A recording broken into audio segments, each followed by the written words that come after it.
Carrie Shalom, bien-aimé dans le Christ, cet extrait vous est présenté par le Finish Work of Christ Ministries, autrement nommé Centre de Christ. Soyez encouragés pendant que vous écoutez.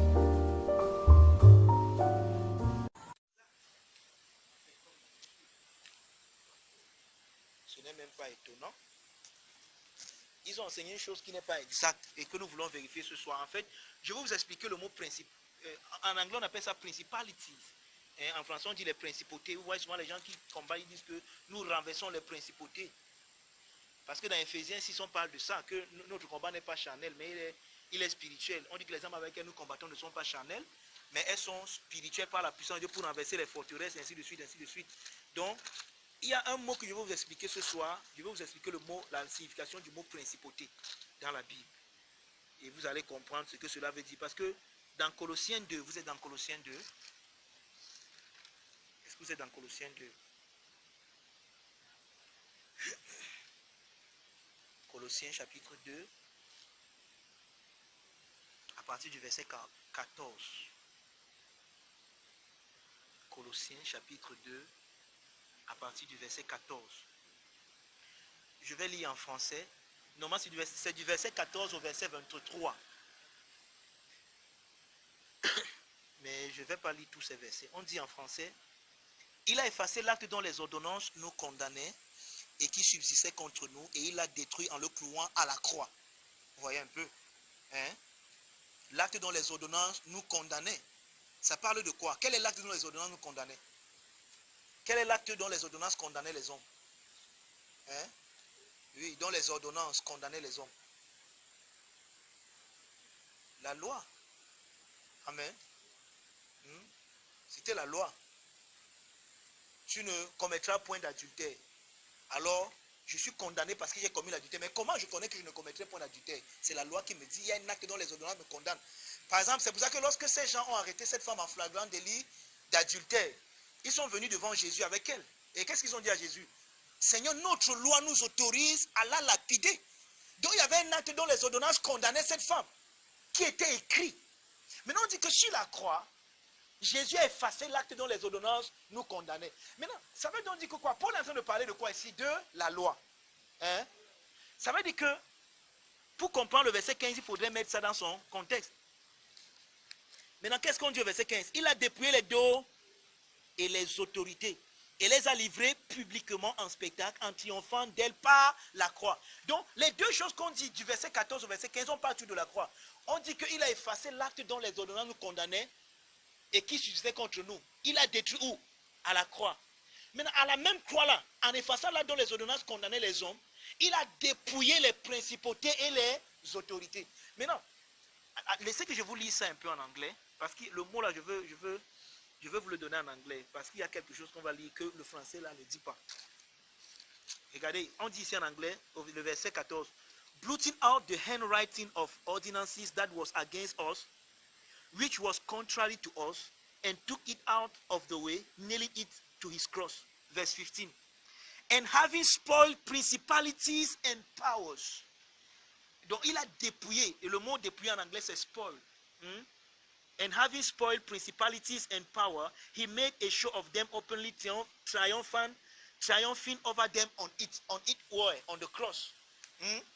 Non, on dit qu'il a dépouillé les principautés et les puissances. Le mot principauté, en français, le mot en anglais, c'est principalities and powers. Maintenant, c'est le mot là que je vais vous expliquer, parce que beaucoup de personnes, quand on dit qu'il a dépouillé les principautés et les autorités ici, beaucoup de personnes dans principauté et autorité voient les forces sataniques. Beaucoup de personnes là-bas voient Satan et ses démons. D'accord? Maintenant, je vais vous montrer ce que c'est que les principautés et les pouvoirs. Et comment Jésus les a vaincus sur la croix. Vous allez voir qu'il ne s'agit nullement de Satan et de ses démons. Amen. Oui. Parce que le mot principauté, je ne vais pas vous expliquer ça en grec et en hébreu. Je ne veux pas entrer dans cet exercice ce soir. Amen. Maintenant, allons simplement dans Tite 3, le verset 1. Ouvrez ça là-bas chez vous. Moi, je vais ouvrir ça ici en anglais. J'espère que vous savez au moins là où Tite se trouve, dans vos Bibles. Tite 3, le verset 1.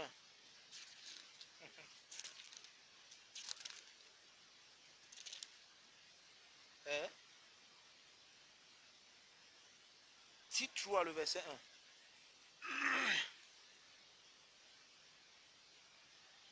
Vous allez voir que dans ce passage, Louis II n'a pas fait un bon travail. Vous ne voyez pas là où le titre se trouve. C'est après Timothée, non? Après 2 Timothée, c'est titre, non? Les docteurs, c'est là, qui ne savent même pas fouiller la Bible, là, c'est grave. Titre 3, verset 1, lisez en français d'abord. Vous lisez, pardon. Rappel. Oui, d'obéir. Vous voyez, c'est que le travail que lui a fait. Il dit que rappelle d'être soumis aux magistrats et aux autorités. Oh, regardez ce que King James fait. Regardez le travail de King James. Put them in mind to be subject to principalities and powers, to obey magistrates, to be ready to every good work. Vous voyez que, qu'est-ce qui s'est passé en français? Louis II a omis de mettre, rappelle d'être soumis aux principautés et puissances, aux magistrats. Ensuite, les magistrats. Louis II a omis ça là-bas. King James lui dit que put them in mind to be subject to principalities and powers. C'est Paul qui écrit à titre. Et il dit à titre de dire aux frères d'être soumis aux principautés et aux puissances. Ça veut donc dire quoi? Le même Paul qui a écrit dans Colossiens 2 que Jésus a dépouillé les principautés et les puissances, dit à titre d'être soumis aux principautés, dit à titre de dire. Parce que c'est important que vous compreniez. Oh, ce que je veux que vous compreniez ici, c'est ce que Paul appelle les principautés et les pouvoirs. D'accord? Maintenant, une principauté, c'est une autorité. Maintenant, une principauté dans le domaine politique, c'est une autorité politique. Vous comprenez un peu? Mais maintenant, une principauté dans le domaine religieux, c'est un prêtre ou un souverain sacrificateur ou ainsi de suite, ainsi de suite. Or, ici, Paul dit à titre de dire aux frères d'être soumis aux principautés et aux autorités. Pourquoi? Parce que Paul avait établi des principautés et les autorités dans l'église. Et Paul demande aux frères d'être soumis, dans les autorités spirituelles, d'être soumis à eux. Or, ici, qu'est-ce que j'essaie de détruire? Quelle est la vase sacrée que j'essaie de détruire en vous ce soir? Le mot principauté, autorité ou bien pouvoir n'a rien à faire avec la hiérarchie satanique comme beaucoup de personnes pensent. C'est ça que je vais vous montrer ce soir. Maintenant, regardez, allons dans Éphésiens maintenant.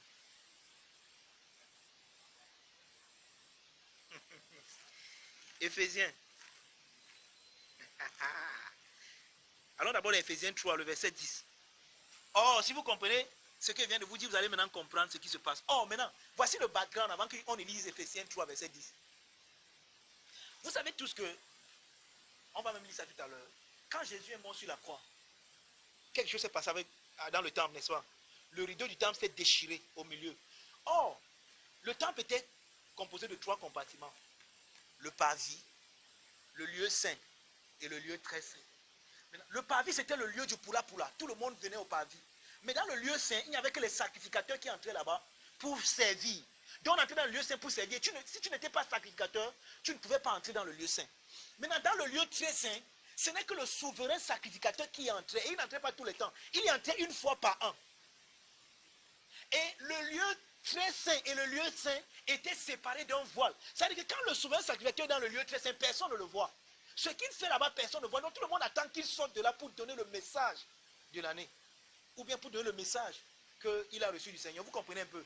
Maintenant, quand Jésus est mort sur la croix, le voile qui séparait l'endroit où personne ne voyait, sauf le souverain sacrificateur, est déchiré. En d'autres mots, et parce que c'est dans cet endroit très saint que reposait l'âge de l'alliance, que reposait la présence de Dieu. Donc, en d'autres mots, pour dire que Dieu n'habite plus ici, dans le lieu très saint là, Dieu est sorti de là pour se faire un nouveau temple.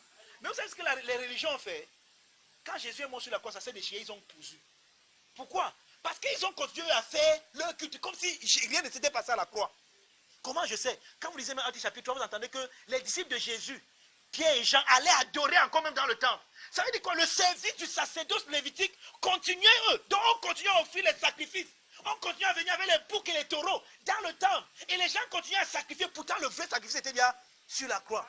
Parce que dans Jean 1, verset 29, Jean dit que voici l'agneau de Dieu qui enlève le péché du monde. Jean a présenté Jésus comme l'agneau de Dieu qui enlève le péché du monde. Mais ils ont continué à venir avec les agneaux comme si rien n'était passé. Ça, c'est après la croix. Maintenant, l'apôtre Paul nous dit quelque chose dans Ephésiens 3, verset 10. Vous êtes là, hein? Je voulais vous donner ce background pour que vous compreniez. Si vous êtes là, nous allons lire. Il dit quoi? Non, lisons même d'abord à partir du verset 8. Et à moi, qui suis le moindre de tous les saints, cette grâce a été accordée d'annoncer aux païens les richesses incompréhensibles de Christ. D'accord? Et de mettre en lumière quelle est la dispensation du mystère caché de tout temps en Dieu qui a créé toutes choses. Regardez, afin que les dominations et les autorités dans les lieux célestes. J'ai entendu un homme de Dieu raconter que les lieux célestes, là-bas, ça parle du ciel. Je me Regardez, je vais vous dire quelque chose. Les lieux célestes, c'est pour ça que je vais vous lire ça plutôt en anglais, parce que vous savez que j'étudie plus en anglais même qu'en français. Donc, on dit ici, to the intent that now unto the principalities and power in the heavenly places. Non, in English, en anglais, heavenly places, dans les lieux élevés. Quand vous étudiez la composition linguistique du temps biblique, les lieux élevés, la chambre haute, les lieux élevés, les lieux célestes, ça parle d'un lieu de prière, d'un endroit que les gens ont consacré, parce que les endroits consacrés étaient toujours les endroits élevés. Par exemple, le temple de Jérusalem était construit sur Mont Sion. Donc quand tu étais là, on dit que c'est pour ça que Jésus dit que vous étiez comme une colline qui est placée sur une montagne, que rien ne peut cacher. Et beaucoup de personnes pensent que ça parle de nous, ça ne parle pas de nous, ça parle d'Israël. Leur temple était sur une colline, partout où tu étais, tu vois le temple de Jérusalem. C'est ça qu'on appelle les lieux élevés. Les lieux élevés ne parlent pas du ciel.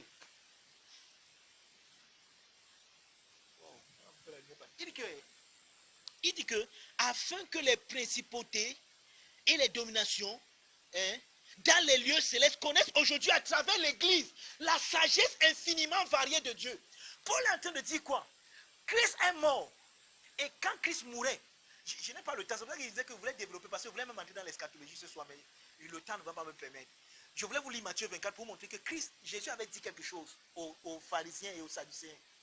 Il avait dit qu'à travers même plusieurs paraboles, il a dit par exemple qu'il leur a montré que je suis venu vers vous comme la pierre, une pierre pour bâtir une nouvelle maison. Mais vous avez rejeté cette pierre. Mais cette pierre que vous avez rejetée est devenue la principale de l'âme. En d'autres mots, Jésus que vous avez condamné, parce que n'oubliez pas que c'est eux qui ont condamné Jésus. C'est eux qui l'ont livré aux Romains pour que les Romains le crucifient. Mais c'est eux qui ont condamné Jésus. Donc cette pierre que vous avez, et c'est pour ça que je voulais aussi vous expliquer même à travers ceci, Genèse 3, verset 15, qui dit que pendant que la semence du serpent va piétiner, va essayer de piétiner la tête de la semence de la femme, c'est là la semence, non, qu'est-ce qu'il dit? Il dit que pendant que la semence du serpent va essayer de mordre le talon de la semence de la femme, la semence de la femme va écraser la tête de la semence du serpent. C'est la prophétie que Dieu avait donnée dans Genèse 3, verset 15, qu'on appelle le proté-évangile. Il dit que j'établirai entre toi et elle, il parlait au serpent, une postérité. Il dit que la postérité de la femme écrasera ta tête pendant que tu lui blesseras le talon. Or, ça c'est des figures que vous trouvez même beaucoup plus dans le livre de l'Apocalypse, que je vais vous expliquer cette année. J'espère qu'on aura le temps. On aura des programmes. C'est pour ça que priez vite qu'on commence les cultes du matin, parce qu'il y aura des programmes spéciaux qu'on va faire pour vous expliquer certaines choses. Donc, pendant qu'eux, ils ont donc rejeté Christ, croyant, ils rejetaient Christ pourquoi? Parce qu'ils pensaient que s'ils rejettent Christ, ils vont plutôt sauver leur royaume. Or, en rejetant Christ pour vouloir sauver leur royaume, ils étaient plutôt en train de le détruire. C'est ça que Jésus leur dit dans Matthieu chapitre 24, en disant que il va revenir. Et le mot revenir là-bas, c'est ce que beaucoup de personnes appellent la seconde venue de Christ. C'est le mot parousia qui parle de venir régner. Parce que par exemple, dans Matthieu chapitre 23, Jésus condamne Jérusalem. Excusez-moi de vous donner ça en gros mots. Je voulais développer, mais le temps me manque. Je vais arriver à quelque chose. Je vous donne juste le background. Parce que si je ne vous donne pas le background, vous n'allez pas comprendre ce que je vais vous dire tout à l'heure. Maintenant, Jésus dans Matthieu 23, pas examiné pour une dernière fois. Parce que dans Jean chapitre 2, Jésus entre pour la première fois dans le temple. Il chasse tous ceux qui vendent. D'accord? Maintenant, dans Matthieu chapitre 23, Jésus revient la deuxième fois pour inspecter encore le temple. Il retrouve les mêmes vendeurs. Cette fois-ci, il déclare que le temple sera détruit. Or, le temple des Juifs, pour eux, c'est leur monde. Le mot monde là-bas, c'est le mot cosmos. Vous comprenez? C'est pour ça que dans Matthieu 24, donc quand les disciples de Jésus quand ils rentrent, parce qu'ils habitaient à Béthanie dans la maison de Lazare, ses disciples lui font remarquer la beauté du temple. Parce que le temple, c'est... vous entendez, ça c'est une chose qui n'est même pas biblique, mais si vous faites des recherches, allez même par exemple à Google, tapez les 7 merveilles du monde. On va vous dire que parmi les 7 merveilles du monde, il y avait le temple de Jérusalem, le temple de la Délice. C'était l'une des merveilles. Donc, c'était un temple qui était construit, on ne peut pas comprendre. On dit que si tu n'avais pas vu le temple là, tu n'as pas encore vu une belle maison. Donc, tout ce que vous pouvez imaginer de beau là, il n'y avait rien de beau comme le temple. Le temple était trop beau. Maintenant, Jésus vient, il leur dit que, je vous dis la vérité, qu'il n'y aura pas pierre sur pierre, ce temple sera détruit. Selon les disciples, dans leur tête, parce qu'ils ont une eschatologie, les Juifs ont une eschatologie. Or, selon l'eschatologie juive, qui est l'eschatologie que beaucoup de pentecôtistes ont adopté encore aujourd'hui, sans même s'en rendre compte, c'est que le Messie doit venir. Et quand le Messie viendra, il va régner à partir de Jérusalem dans le temple. C'est-à-dire que le lieu d'intronisation de son œuvre messianique va se passer dans le temple. Maintenant, les disciples de Jésus ne comprennent pas une chose. Jésus, nous savons que tu es le Messie. Et nous savons que toi, tu dois régner. Maintenant, tu dis que tu ne vas pas régner dans ce temple. C'est pour ça que les disciples lui posent la question. Quel est le signe de ton avènement? Le mot avènement là-bas, ce n'est pas le mot revenir pour la deuxième fois. Comment je sais ça? Parce que les gars, ils ne savent même pas que Jésus va d'abord partir pour la première fois. Vous savez ça? Ils ne savent même pas que Jésus va mourir. Donc ils ne peuvent pas dire avènement comme c'était la seconde venue parce qu'ils ne savent pas qu'il va partir. Ils savent qu'il est là. Il va régner dans le temple. Il est le Messie. Et nous, on a tout abandonné pour suivre le Messie. Celui qui est le fils de David. Or, le fils de David doit régner dans la maison de David qui est le temple. Maintenant, toi, tu dis que le temple sera détruit. Si le temple s'y est détruit, tu seras donc intronisé où? C'est ça le mot avènement. Le mot avènement là-bas, ça vient du mot grec parousia, qui veut dire, par exemple, on peut t'avoir voté. Tu es devenu le président. Mais tu n'as pas encore été intronisé, un peu comme George Weah l'autre jour au Libéria. Il a gagné les élections, mais il y a eu un jour, on l'a maintenant intronisé. Donc, on l'a maintenant, on appelle ça comment? Il y a un mot français là.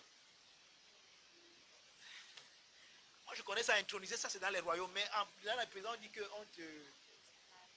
Non, ce n'est même pas installation aussi, maintenant c'est les directeurs, on dit qu'on t'avait nommé directeur, maintenant on t'installe. Mais c'est le mot là quand même, mais tous les présidents, on dit, il y a un mot là, l'investiture. C'est ça non?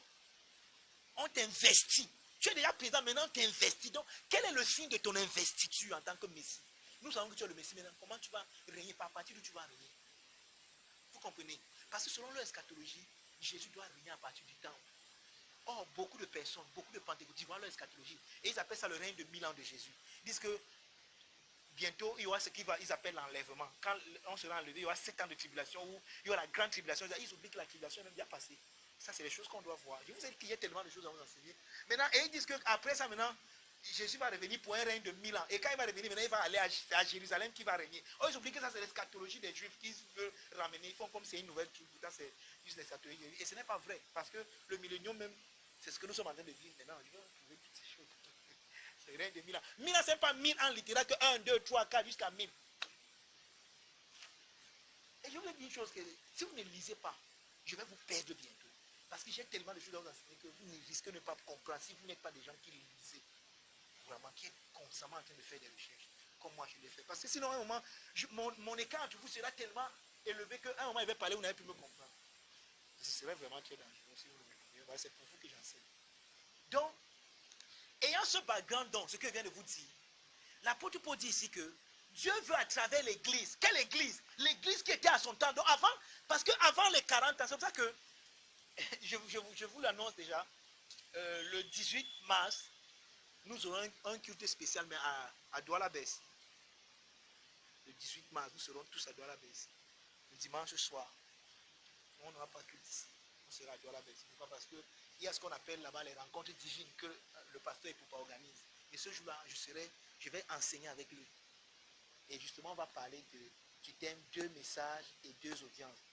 On va expliquer, ce que je viens de expliquer ici, que quand beaucoup de personnes lisent, par exemple, Actes chapitre 3, là où Pierre dit que repentez-vous, ainsi de suite, il ne s'adressait pas à nous aujourd'hui. Vous vous souvenez qu'on avait dit enseigner ça, quand on était encore de l'autre côté. Il s'adressait, pourquoi? Parce que les pierres et les 12 apôtres avaient une mission qui leur était propre et que personne ne peut avoir aujourd'hui. Et leur mission, c'était quoi? C'était que, je vous parle de Matthieu chapitre 24. Maintenant, dans Matthieu chapitre 24, Jésus dit à ces gens-là que je vais revenir comme un voleur dans la nuit. Vous ne saurez pas. Mais veillez afin que personne, afin que vous sachiez à ce temps-là. Et Jésus leur a donné des signes qu'on va étudier. qui ne sont même pas les signes que les gens voient. Les gens vont dire, on dit que Donald Trump c'est la bête, c'est la fin des temps, oh, quoi. C'est des histoires. Hein. Tout ce qu'on raconte là, c'est les gens qui ne comprennent rien du tout de l'eschatologie. Vous comprenez un peu? Maintenant, Jésus leur dit une chose, il dit que cette génération-ci ne passera pas sans que tout ce que je dis là arrive. C'est-à-dire que la fin du monde dont Jésus parlait devait arriver à cette génération-là. Une génération, c'est 40 ans. Donc 40 ans après l'ascension de Jésus, il y a eu la fin du monde. Et la fin du monde est stigmatisée par quoi? Le monde, c'est quoi? Le temple. Le temple a été détruit jusqu'à ce qu'il n'y a pas eu pièce. Et vous savez comment ça s'est la prophétie de Jésus? Parce que quand on détruit ici maintenant, un papa peut rester sur un autre papa, non. Comment la prophétie de Jésus s'est accomplie? Quand les Romains détruisent le temple, comme il y avait l'or, donc comme vous voyez ici, on met c'est l'or qu'on avait mis. Donc les gars ont commencé à casser les pierres pour enlever l'or. C'est comme ça qu'il n'y a pas eu pierre sur pierre. Parce que donc il fallait qu'ils cassent toutes les pierres. Vous voyez comment la prophétie de Jésus s'est accomplie? Il dit que, j'ai dit que, attendez, quand on va arriver à cet endroit, on dit que si tu n'as pas vu le temple de Jérusalem, tu n'avais pas encore vu une belle chose, une belle maison. Donc c'est comme ça que les gars là ont cassé pour extraire l'or. Il n'y a pas eu. Donc toutes les pierres, il n'y avait aucune pierre qui était sur nous. On a tout cassé. Mais il fallait qu'ils extraient l'or. C'est comme ça que la prophétie de Jésus s'est accomplie. Il a dit qu'il n'y aura pas pierre sur pierre. Donc si on cassait, mais il y avait un papin sur le papin, c'est que ça ne s'est pas accompli. Ils ont tout enlevé. On va y revenir, ne vous en faites pas. Maintenant, Jésus a donc dit que c'est cette génération-là qui va voir la fin du monde. Et il dit qu'il va venir comme un voleur dans la nuit. Mais je vais vous poser une question. Quelle est la différence entre un voleur et un bandit? Dites-moi un peu. Vous connaissez la différence entre un voleur et un bandit?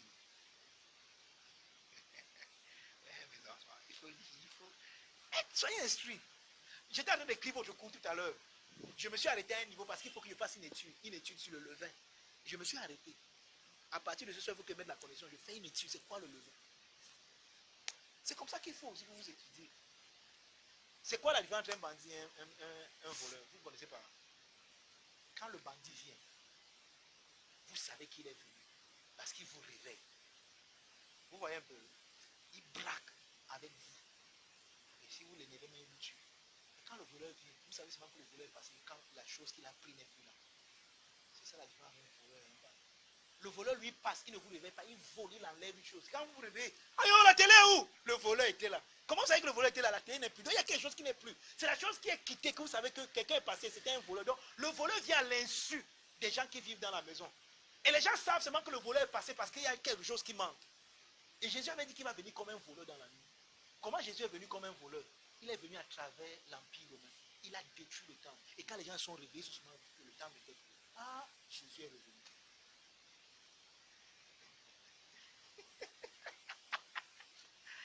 Oh, Colo, il y a trop de choses à enseigner à l'église aujourd'hui. Ok. En tout cas, il vous déjà annoncé et prier aussi beaucoup pour ce programme. Ce sera un programme merveilleux le 18 mars. Dans quelques temps seulement.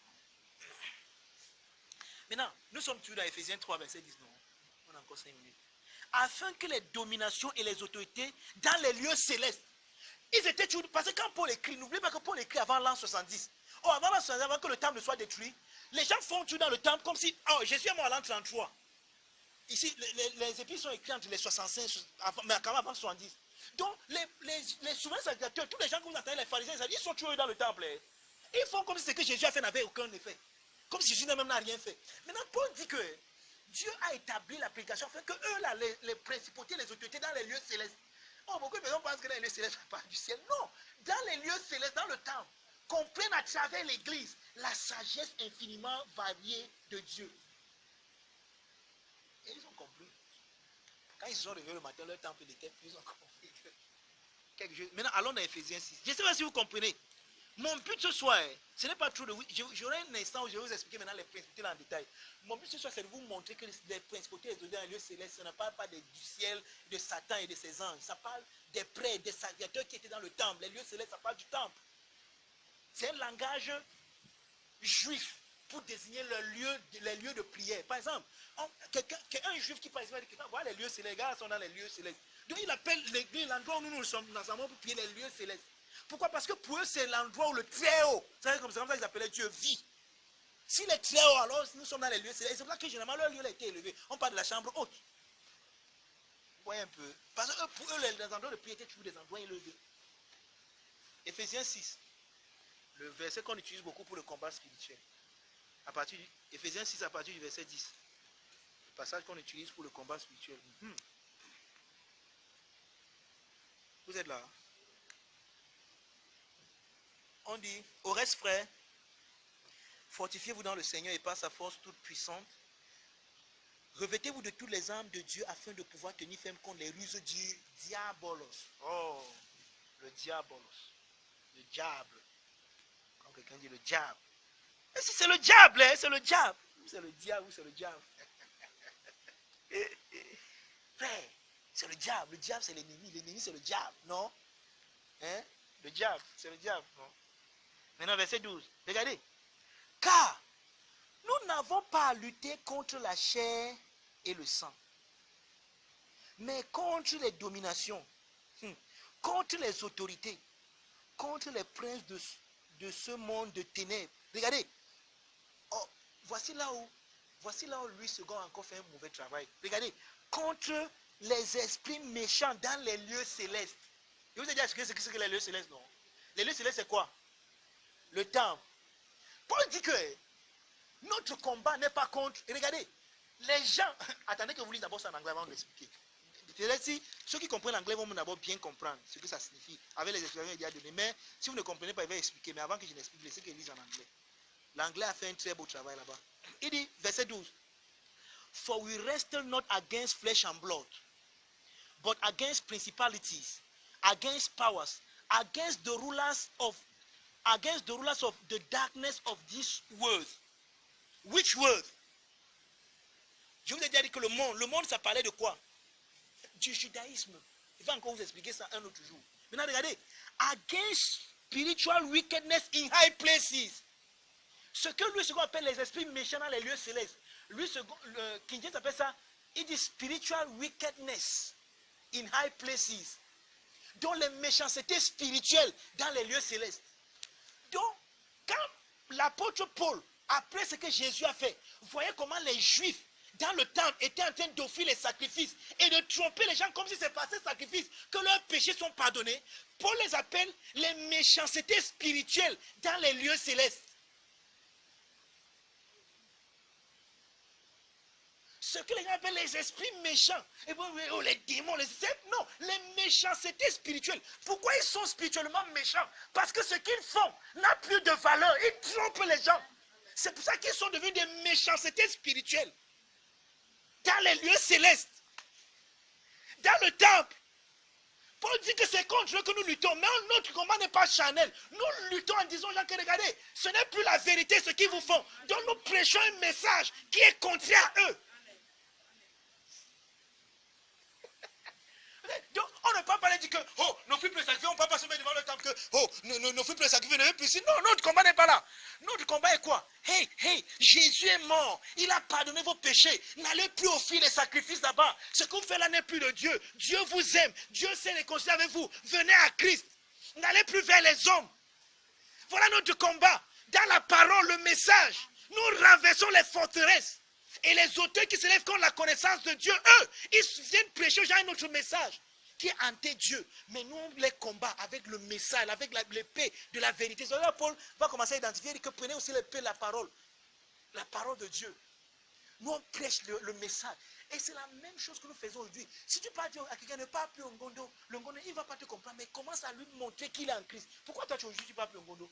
Pourquoi tu ne crois plus que non, oh, il y a un message qui va venir des eaux, l'eau va apporter le message. Vous savez qu'il y a les doigts là qui ne vivent pas sans le message là. Sérieux? Il y a les parcours aussi qui ne peuvent pas faire sans ce que la honte ou bien sans que le monde qu'on leur dit. Et ça, c'est le Dieu. Pourquoi toi tu ne crois plus en ça? Parce que il y a eu un combat qui a été exercé. D'accord? La lumière est venue et les ténèbres sont parties. Maintenant, tu dois aussi amener la lumière là dans la vie des autres. Et c'est ça le combat. C'est pour ça que quand tu pars évangéliser, ne pense pas que c'est seulement que Jésus t'aime. Non, c'est un combat. Maintenant, quel combat contre les idéologies? Oh, vous savez ce qu'on appelle une idéologie? On va voir ça dans notre cours du mercredi. Il va vous montrer ce qu'on appelle une... Donc, quand quelqu'un est convaincu d'une chose, que ça devienne une idéologie en lui. Pour renverser ça, frère, c'est plus que les mots. C'est plus que Jésus t'aime. Et regarde, il est convaincu que Jésus n'existe pas. Par exemple, un athée, comment est-ce que tu vas faire pour aller convaincre un athée que Dieu existe? Pourtant, lui, sa théologie lui montre que Dieu n'existe pas. Il faut plus que les paroles. C'est pour ça qu'il dit que nous prions. Car notre combat n'est pas charnel. Mais notre combat est spirituel. Que les hommes avec qui nous combattons ne sont pas charnels, mais ils sont puissants par la vertu de Dieu. C'est pour ça qu'il veut dire qu'il faut prier, frère. Il y a des forces qui veulent s'opposer à nous. Dieu a déjà tout fait, nous a déjà tout donné. Mais il y a des gens, par exemple, qui utilisent peut-être les forces psychiques. Une force psychique, c'est quoi? C'est ce qu'on appelle aujourd'hui les forces démoniaques, les forces diaboliques. Ça veut dire que quoi? Pourquoi c'est diabolique? Parce que c'est anti-Dieu.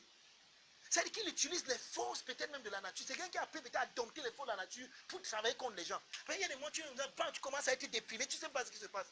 Au nom puissant de Jésus, je commande à cette dépression de partir maintenant. Et regarde, c'est comme ça que nous devons agir. Pourquoi? On a une puissance qui est au-delà de ça. Par exemple, je sais que je vous ai dit que le diable n'est pas ce qu'on croit qu'il est, mais le diable existe. Le diable, c'est quoi? Regarde, il y a des gens qui lisent des livres magiques, qui font des incantations. Et à partir des incantations, ils contrôlent la vie des autres. Vous ne savez pas ça? Oui. D'autres envoient même des malédictions, bien des choses contre la vie des autres, causant des accidents, causant des meurtres et tout ça. Ça existe.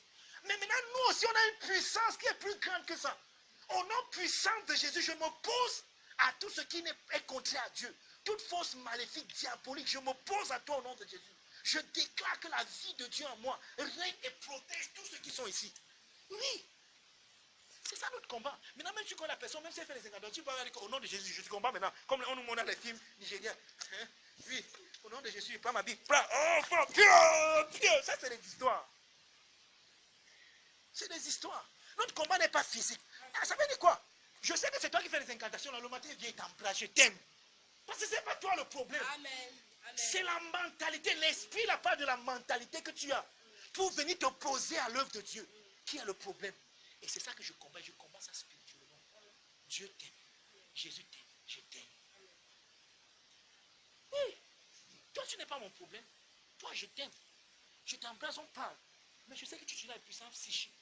Et je combats cette puissance avec la vie de Dieu, avec l'épée de la parole. Et je t'empêche d'avoir de l'impact sur la vie des autres, de détruire les hommes. Vous comprenez? Donc les principautés n'ont rien à voir. Maintenant, c'est pour ça que vous voyez parfois, je suis dur avec les fausses prophètes, les fausses choses qui se passent aujourd'hui dans les vies. Pourquoi? Parce que c'est ça notre combat. Mais vous n'allez pas aller voir un prophète. Viens alors, tu es un menteur. Je ne vais jamais le faire. Mais quand j'ai l'occasion de prêcher, je prêche. Et je montre aux gens que regarde, si quelqu'un vient vous dire, par exemple, lorsque je parlais du vocabulaire de Dieu, qu'est-ce que je veux dire? Que tout esprit qui ne confesse pas Jésus venu en chair dans ta chair n'est pas de Dieu. Et je le dis partout où je suis. Ça fait que maintenant, si un faux prophète vient et dit que non, tu as péché, tu as fait, il va dire que non, moi, ma prière. Qu'est-ce qui se passe? Il est en train de combattre les méchancetés spirituelles avec la parole de Dieu qu'on lui a appris. Il discerne, il dit que non, ça ne peut pas venir de Dieu. Il combat ça, il arrête. Parce que le prophète va venir, oui, tu as péché, alors viens, donne-moi 10 000. Donc sa manipulation là s'arrête là. Pourquoi? Parce que tu as combattu, non, on m'a pensé comme ça, je refuse. Alors, va, je te rejoins. Comment tu l'as combattu? Tu n'es pas venu que oui, hein, au nom de Jésus, je te boxe. Ça, c'est des histoires. Il y a qui envoie les. Vous voyez comment les gens ont maintenant déformé le combat. Feu! Chat! Bombe céleste. C'est des histoires. Pas celui qui me dit bombe céleste. La bombe est entrée la terre, il ne sait même pas. Parce qu'il pense que bombe céleste.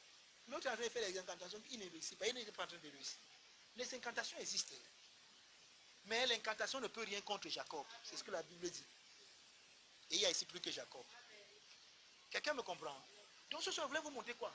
Que sur la croix, Jésus a acquis. C'est pour ça que j'ai écrit un traité que j'ai appelé l'ultime délivrance. Vous avez déjà lu ça? J'ai écrit un traité comme ça que j'ai appelé. Donc sur la croix, Jésus a délivré tous les hommes. Tous les hommes sont libres, mais ils savent pas seulement qu'ils sont libres.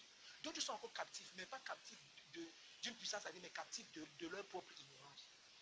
Et quand tu es ignorant, le diable c'est le Dieu, le prince des ténèbres. Les ténèbres parlent de l'ignorance. Quand tu es ignorant, le diabolos peut bien te manipuler. Et le diable a des agents, des faux prophètes, tous ces gens qui prêchent les faux évangiles, qui disent aux gens que vous êtes liés, c'est les évangiles diaboliques. Pourquoi c'est diabolique? Parce que ça ne présente pas Christ, ça présente à travers la chute. Or, la chute a déjà été accomplie. Mais il y a des gens qui continuent à vivre les résidus de la chute à travers le diabolos, le diable.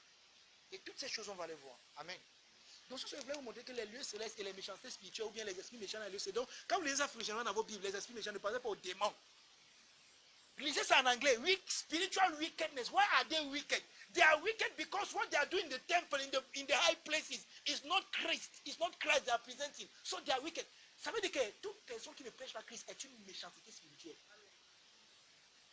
Donc les profiteurs là, comme mon ami appelé, il n'appelle pas les prophètes, les profiteurs. Donc tous les profiteurs là sont les méchancetés spirituelles. Tous ceux qui prêchent que vous êtes liés, vous avez les démons, c'est des méchancetés spirituelles.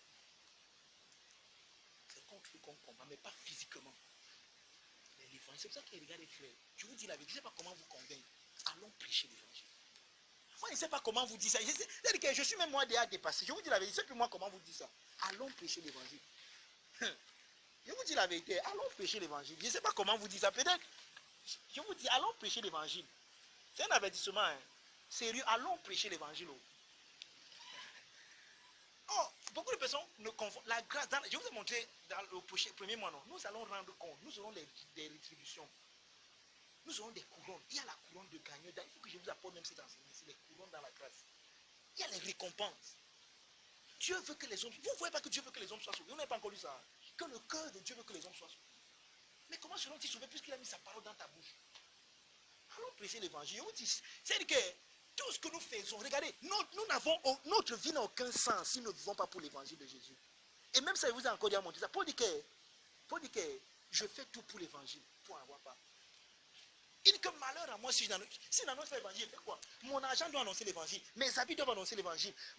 Tout ce que j'écris, tout ce que je dis, tout ce que je regarde. Donc même quand je regarde la télé, c'est pour avoir un langage selon le monde, c'est pour que quand je parle, ils puissent m'écouter. C'est pour que je veux voir comment ils s'expriment. Je ne tiens pas ça parce que ça me fait de regarder ou bien d'écouter par la peau, parce que c'est pas j'aime trop par la peau.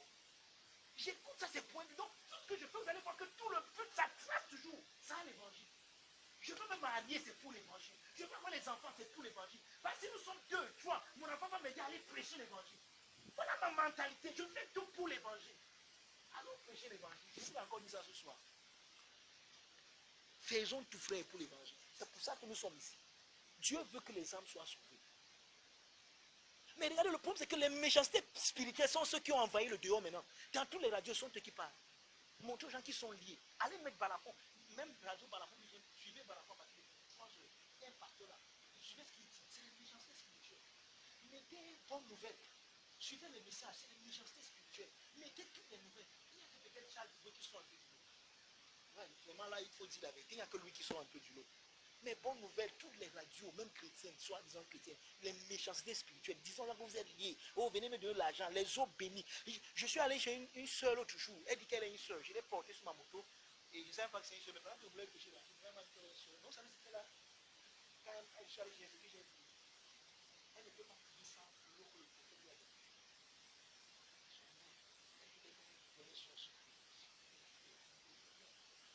La religion continue comme ça. Les méchancetés spirituelles. Ouais, Jésus est remplacé. J'ai aussi écrit un autre traité où j'ai dit si tu connaissais le don de Dieu. Là-bas, je demande que la femme que Jésus a rencontrée au bord du puits, qui venait, la Samaritaine, elle était dans sa religion. En réalité, son cœur était vers quoi? Elle voulait entrer en contact avec le Dieu de Jacob pour résoudre ses problèmes. Mais elle voulait trouver le Dieu de Jacob dans l'autre puits. Elle pensait qu'en seule là-bas, il y a un puits dans l'autre puits, le puits de Jacob, elle va rencontrer le Dieu de Jacob. Non, maintenant, le vrai Dieu de Jacob est venu et lui dit que donne-moi à boire, il dit que je me rappelle. Quand tu es un juif, elle fait les promos au vrai Dieu de Jacob. Donc celui qui vient rencontrer au pied devant elle-même peut pas le problème. Beaucoup de gens sont comme ça. On a suscité Jésus avec les eaux bénies, avec les huiles bénies, avec les talismans bénis. Que les prêtres, et que je ne parle pas des prêtres, mais que les pasteurs pentecôtistes bénissent. Ah si c'était même les prêtres, on devait dire que au début quand moi je venais, on disait que les catholiques c'est les diaboliques, ils bénissent les eaux. Aujourd'hui les pentecôtistes font plus que les catholiques. Ils ne bénissent pas seulement les eaux, les pentecôtistes bénissent même les pauvres. Je n'ai jamais vu un prêtre catholique bénir même les pauvres. Ils bénissent même l'eau. Parfois même peut-être le sel. Mais les pentecôtistes bénissent l'eau, le sel, les téléphons, ils bénissent tout, même les chiens, ils font bénir tout autour de toi. Les pauvres, les vies, tout est béni.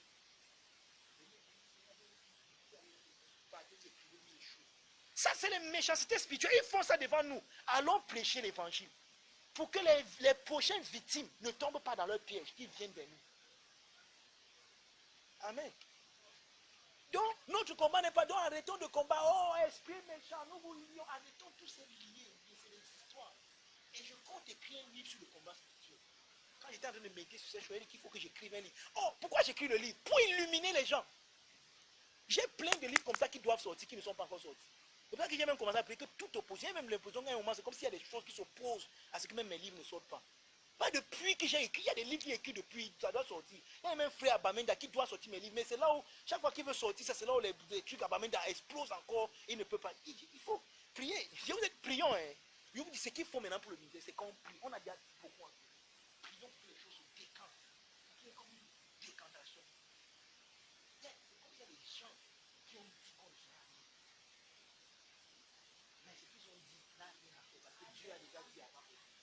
Mais maintenant, Dieu peut avoir dit, si nous ne déclarons pas, nous ne continuons pas à proclamer ce que Dieu a dit, que leurs forces contraires vont pouvoir se présenter. Pas parce qu'ils sont forts, parce qu'on ne se tient pas dans ce que Dieu a dit que nous sommes. C'est pour ça qu'il dit qu'il faut vraiment comprendre. Je suis en train de regarder, je ne sais pas quel jour on peut jouer. Parce que vous aimez toujours vous plaindre, mais il faut qu'on prenne un jour, on vient ici, on prie seulement, même en langue, même pendant 3 jours après on rentre. On fait comme ça même pendant une semaine, on fait même 2 jours, 3 jours, en dehors des 2 jours de culte. On se retrouve ici, on prie en langue, même pendant 3 jours après on rentre. On revient, on prie encore en langue. C'est parce que l'endroit ce n'est pas fini, l'endroit c'était fini, on disait même qu'on venait même demain nuit. Ceux qui sont disponibles, on vient, on prie même toute la nuit, d'autres dans le matin, ainsi de suite. Mais il faut qu'on prie. Trop c'est trop, les choses doivent se... Christ nous a déjà tout donné. Mais regardez comment, depuis on est là, regardez, rien n'a encore avancé dans cette maison. Pourquoi? Que les gens qui ont l'argent là, ils ont... Non, les choses doivent se décanter. Amen. Merci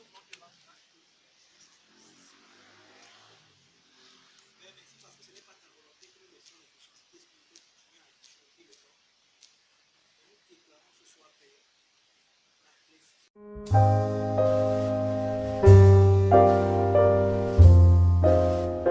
Cet extrait vous a été présenté par les amis et partenaires du Finished Work of Christ Ministries, le centre de Christ, situé en face du lycée de Bonasama à Bonabéry.